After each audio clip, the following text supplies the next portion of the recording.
Oh, hey guys. Ryan here from CrossFit Black Knight Opelika, and this is brought to you by Rx'd. Today we're going to go over some handstand walks. Alright, so what we're going to do is we're going to try to break this down into 5 primary stages or learning stages for you guys. And we have a 6th one for people who might be a little further along than the beginner. And just to kind of preface all this, I'm not a gymnast. I was a beginner like you guys before, so I'm not coming to you as an expert on this, but I want you to kind of take some of the steps that I learned along the way that really helped me out. So first thing that we're going to want to go over is wrist flexibility, followed by the overall approach. And by approach, I mean the way our elbows are going to be when we're landing for the handstand walk. Then we're going to go over shoulder strength, balance, and walking and braking. So first off, let's kind of go a little bit into wrist flexibility. Alright, so wrist flexibility is going to be very, very important, especially for people who haven't done this and are starting off for the first time.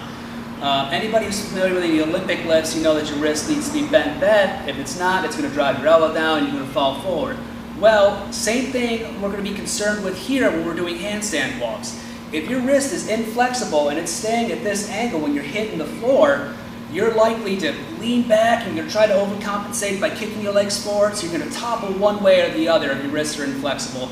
Also, you're more likely to get injured by doing this. So let's take a couple minutes after a warm-up and we're going to go through some routine stretches. Alright, so when we're working on wrist flexibility, the important thing is we're going to be balanced on each side that we do it. So if you notice, I just flip my hands over. So the first one you're going to want to do, you're kind of going to have your wrist down like a seal. And you're just going to go ahead and allow your weight to press back and slightly bend your elbows. You're going to feel nice tension build up in your wrist. You're going to hold that there for about 10 or 15 seconds. Then you're going to move on to the next one. When I mean the next one, you're going to want to do the exact opposite, just like that. This one's going to feel a little bit goofy, and for most people, if you haven't done this before, this is going to be really tight. So be careful not to put all of your weight on it for the first time. Okay, then you're going to want your wrist in front. You're going to put your body weight over your hands a little bit and you're going to let that stretch. Get a good 10-second count. Come back and you're going to flip it over. And again, be careful because this is a little bit tense, so you don't want to lean forward on it as much as you would with your wrist the other direction. Okay. And you want to go backwards.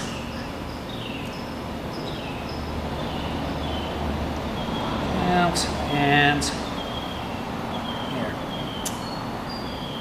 Now, as I mentioned before, the wrist flexibility is going to be very important because if you're too tight, you're not going to be able to maintain your overall balance in the manner you want while doing the handstand walk.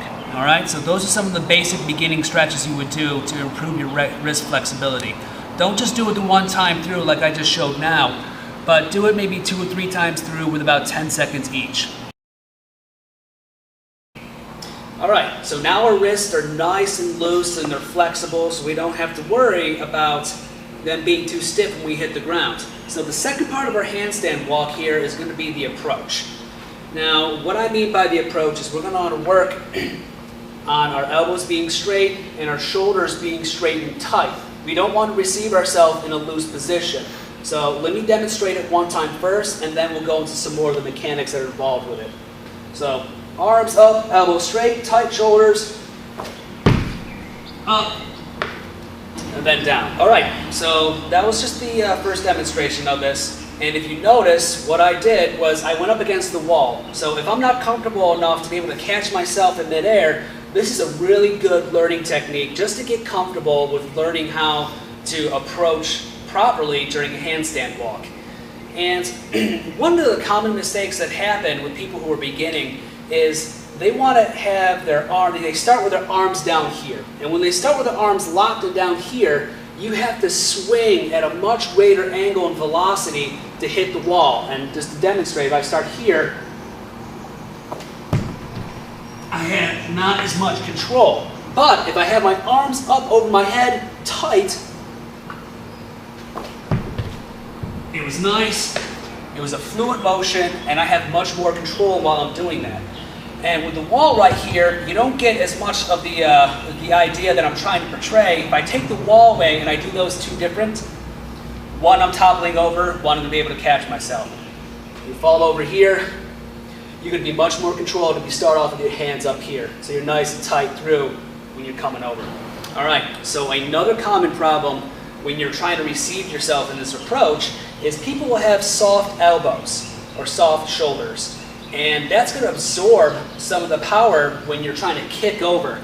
And when that happens, you might run into this problem. So anybody else who's been trying this before knows what I'm talking about. They kind of stall right before they get their hips above their head and get to that balancing point. So if you lose all that shock, you're going to spend more time and energy trying to get yourself into position. Tight elbows, tight arms. Okay guys, just like anything else that's involved in CrossFit, we got to work on our flexibility, which we've done. We need to work on kind of the skill and technique involved. That was part of our approach. Now we need to work on some of the strengthening aspects. In order to maintain your body weight over your head, you need to make sure you have a tight core and your shoulder strength is where it needs to be in order to do so. And this next exercise is kind of a twofer for you to work on. It's going to get you used to handling your weight above your head on your hands while walking on the ground, and it's going to strengthen and hopefully increase your balance just a little bit. And I'm sure you guys are familiar with this. It's just a common wall walk. So it's something very simple, very easy to do. You don't need a spotter, but it should help strengthen your shoulders enough so you can start doing this without the assistance of the wall. All right, and just in case you're not sure what a wall walk is, I'm going to demonstrate one for you right now. So we're going to get into a push-up position, and we're going to put our feet up against the wall. And slowly, we're going to walk our feet up and then use our hands and we're going to push and go all the way until our stomach hits the wall. Now right here is a good opportunity to maybe let your feet come off a little bit and just kind of work on your balance. And once you do that, you can slowly walk forward. Let's get down. Okay, so when we're working on balance, what it's good to do is get away from the wall and try your approach like you would normally do it if the wall was there to catch you. And the whole purpose of this is to learn to feel what your hips are like when it's directly above your head. And you're trying to learn how to focus your energy and keep it within a certain spot so you can control the walk. Well, it's very hard to do and scary to do that if you don't have a spotter. So the best way to go about doing this is you use your approach, but you have a spotter there to catch you if you get out of control. But again, the goal is to try to catch yourself and not let the spotter do it. So we're going to run through a couple techniques and mistakes that happen while using a spotter. Okay, so for this scenario right here, we have Anthony, who's going to be my spotter. Now, what Anthony is going to do is this first time round, we're going to show a very common mistake when we want to work on the balancing. So, what Anthony's going to do, he's going to put out one arm and he's going to kind of lazily catch me and hope that I stay up.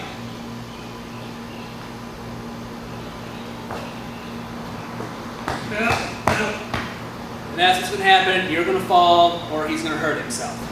Okay, so that was a wrong way to do it. Now the correct way that Anthony's going to spot me is he's going to have this arm ready here.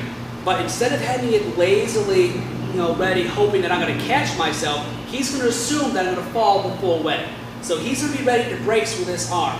Secondly, he's not just going to hold it here, he's going to pull his other arm out and if need be, kind of straighten me up and then keep arms on both sides to keep me balanced within.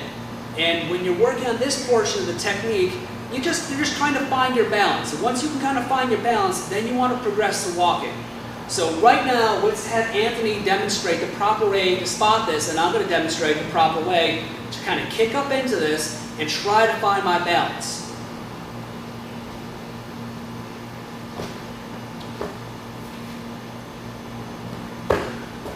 Good. You get me?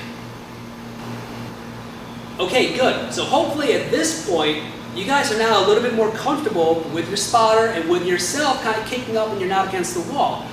All right, so you're feeling brave. Now's the time where you want to start adding a couple steps in.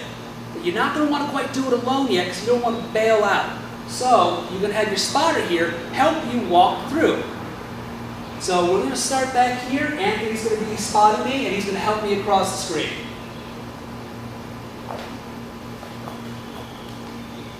Whoop, whoop, whoop, whoop, whoop. Good.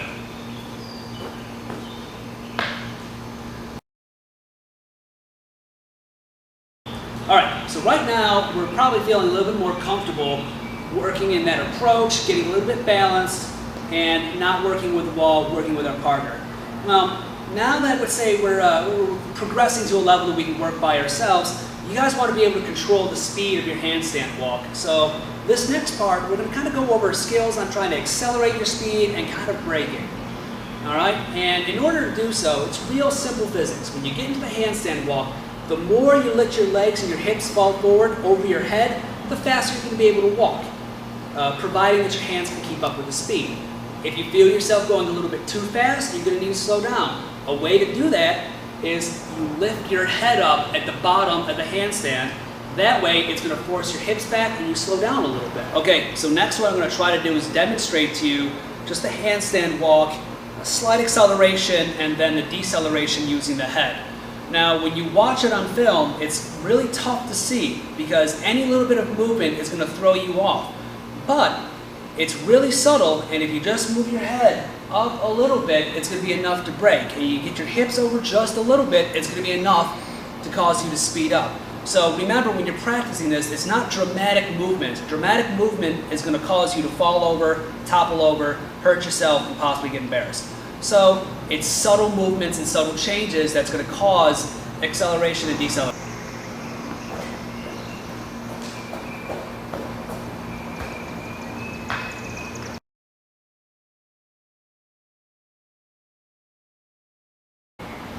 All right, so now we're going to talk about some of the advanced techniques. And what we're going to do is just working about turning around an object. For me, I'm going to use this medicine ball here. Now, the goal of doing this is to slow down when you get to the object and slowly pivot around when you get there. And your head tilt and your brake is going to be very, very important. Once you work on your balance and you can start controlling your brake, it's very easy to control the way your body turns. It takes a long time to get there, but once you perfect the brake and your balance, the turning and controlling comes naturally. So here I'm going to demonstrate a drill you guys can try to use just to work on your special techniques and your turning.